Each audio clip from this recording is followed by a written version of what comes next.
آج ہم بات کرتے ہیں بھٹو کا صنعتوں کو قومیانہ، کیا یہ درست فیصلہ تھا؟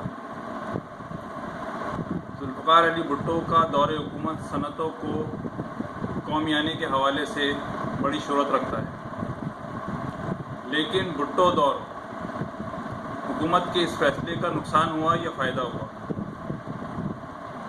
ظاہر ناقابل تلافی نقصان ہوا، کیونکہ اگر فائدہ ہوتا تو بعد کے ادوار میں آنے والی حکومتیں اس فیصلے کو واپس نہ لیتی اور صنعتوں کو دوبارہ نجی اداروں کے حوالے نہ کرتی۔ اس میں خود پیپلز پارٹی اور بے نظیر بھٹو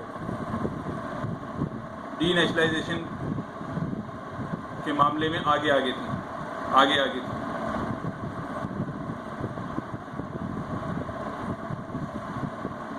صنعتوں کے قومیانے کی ایک مثال آپ کے سامنے پیش کرتا ہوں، جس سے آپ کو نقصان اور فائدے کا بخوبی اندازہ ہو۔ صنعتوں کو قومیانے کی پالیسی نے جس طرح پاکستان کی معیشت کو نقصان پہنچایا ہے، اس کا اندازہ صرف اس بات سے لگا سکتے ہیں کہ قیام پاکستان کے وقت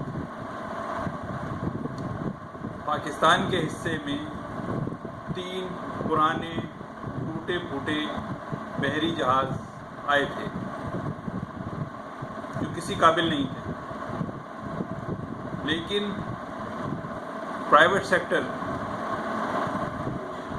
کی مدد سے 1970 تک، یعنی 22-23 سال کے عرصے میں، جو نجی ادارے نے کمپنیاں قائم کی، اس میں 75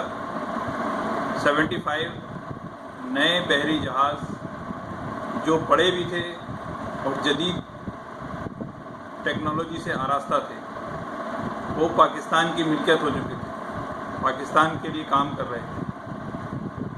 سینکڑوں کی تعداد میں ان شپنگ کمپنیوں سے لوگ روزگار سے وابستہ تھے،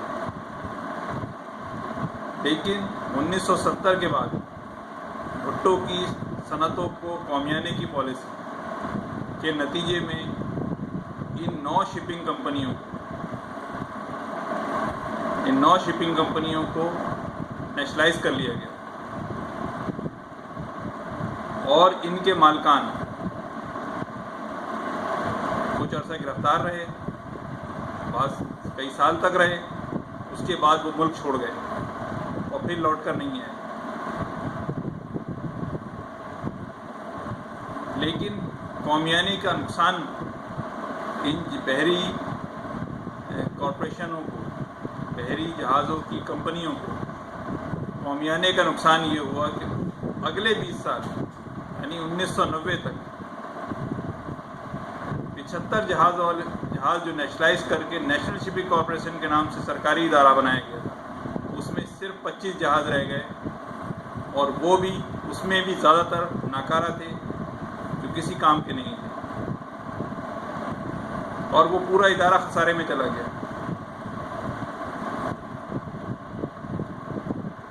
لوگ بے روزگار ہو گئے۔ ایک بھی غلط فیصلہ کتنا ناقابل تلافی نقصان پہنچاتا ہے، اس ایک مثال سے آپ جان سکتے ہیں۔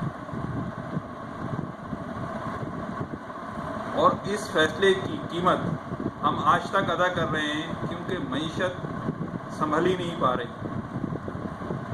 معیشت پرائیویٹ سیکٹر کے بغیر نہیں چل سکتی، اور پرائیویٹ سیکٹر وہ سرمایہ دار جو آپ مددگار ہو سکتا تھا، وہ اب پاکستان کے اوپر بھروسہ نہیں کرتا۔